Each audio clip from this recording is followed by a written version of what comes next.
What's up, YouTube?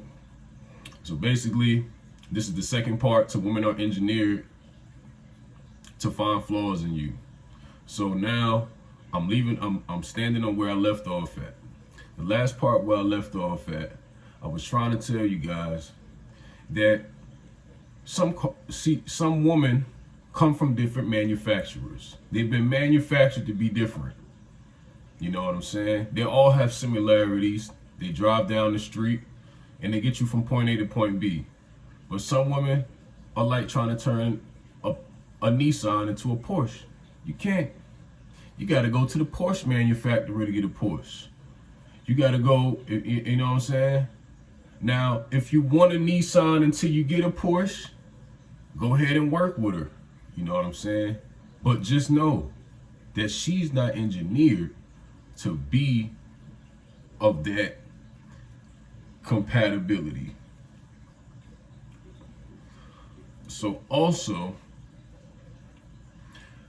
I was trying to elaborate on being stoic is not the only form of masculinity. Masculinity is the legacy of what a man strives for and not an emotional roller coaster that he puts a woman on. See, the reason why a lot of you are failing at your relationships is not it's a lot of it sometimes is because you might be putting more effort into a situation that another person is not putting effort into, but a lot of that is game advice. See, what I touch upon is a little bit more deeper, a little bit more on the esoteric side of things, a little bit more on the socio the social triggers that created the things that led to what is going on right now. So when I look at it from a deeper perspective than what's going on from the surface, I see that there's been a lot of women who see masculinity in the frame of what masculinity is in a feminine perspective. And women cannot live in our bodies to experience what being masculine is. But they don't define what masculinity is. Men define what masculinity is. Studs who wake up overnight and put on sweatpants and throw on some Timberlands and a bucket hat and think they're young and May overnight, that is not the quintessential, that is not the quintessential things that makes a man masculine. See, I respect men who stand up and take care of their responsibilities, take care of their families, and stand up and have a good foundation and a dream and a greater purpose than trying to impress women. See, us as black men, we've been put at odds with our women, and no matter how much good we may do for them, they may never be calibrated to see how great we are, because our greatness is based on how high we can jump, how great we can perform in bed, how many slaves we can produce for corporate America, and how much bullshit we can take from black women. And that is not true masculinity. And what I'm saying, I promise to God, what I'm saying, the majority of black men agree with this. See, we've been engineered to perform. We've been engineered to do things and perform great. We were like on a slave plantation field. We were engineered to breed slaves, to breed more and more and more slaves and clones to the white man's society and corporate structures. And so what has happened in retrospect is that our women over time have been programmed also to produce more slaves for her survival in a colonial society, which doesn't allow her to be the full spectrum of a black woman that she is inclined or destined or naturally inclined to be. Now, I have to break that down in the layman terms. Let me break that down in the layman terms. Because of what slavery has done, and because of the foundation and the infrastructures of what slavery has done, we are now living the backlashes of what we have been programmed to do in the past and now, because now we're still modern day slaves.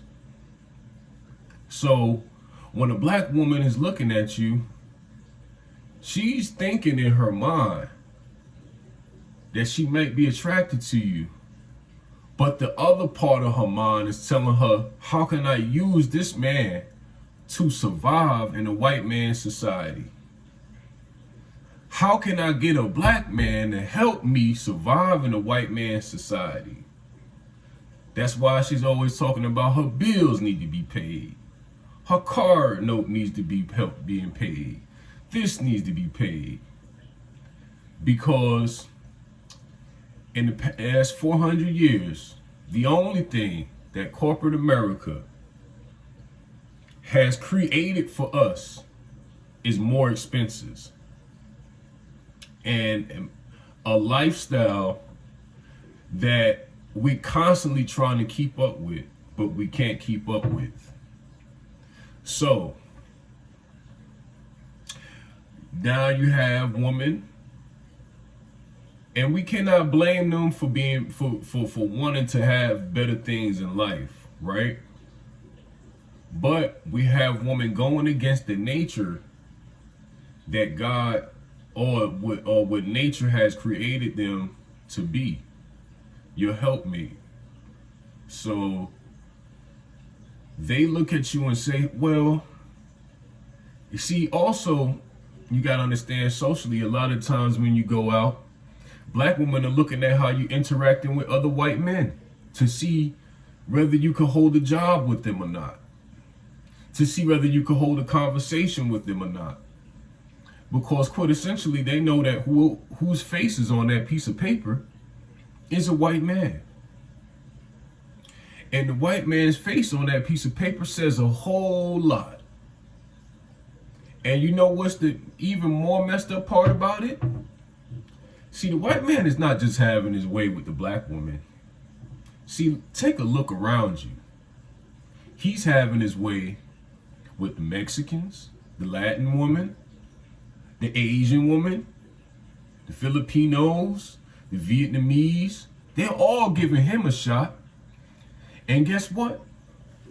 You see, the white man, he can take a woman out and not give her even 25% of the things that you get her. You know why? Because society has already socially engineered the majority of people's mind to believe that white men have value. And while society has programmed the majority of black people to see each other as less than until they prove themselves to be financially compatible with other white people. A very sick and wrong concept, but something that is actually going on when you take a look and you observe what's going on around you. So, I'm gonna close by saying this. Black men, it's not your fault that the world has been socially engineered to see you as less of a man. as 2/3 of a man. You built this society, all of the inventions that led up to the modern day technologies that we use today, we've created them. They've stole them and patented them in their names. Thomas Edison stole the idea from the light bulb from a black man.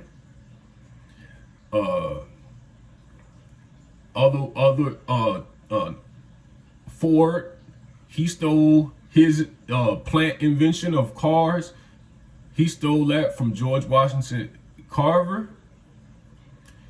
And even now to this day, when you go and you clock in to that corporate entity that you clocking into to endorse the financial moves that you want to make in life, that white man, he still has you under his wing because he knows that you are the one who is the creator, you are the one who is the inventor, and you are the one who led the path to him making this country what it is today in his benefit. And sisters, you have to understand that it was your man that paved the way for this white man that you romanticize about so much. It was your man that gave his life and put his sweat on his back. And now you want to go join forces with the enemy. And that's my perspective on what I'm saying right now. And I'm going to close in and saying thank you for my loyal YouTube subscribers. I apologize to anyone whom I've offended. These are only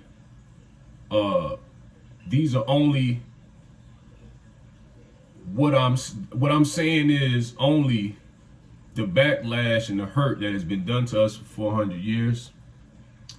And I still invite all people of all different walks of life, all different colors, to listen to my videos. And once again, my apologies to any race that I may have offended. But this is just the way things have been engineered. Thank you, and follow me at Against All Odds 757.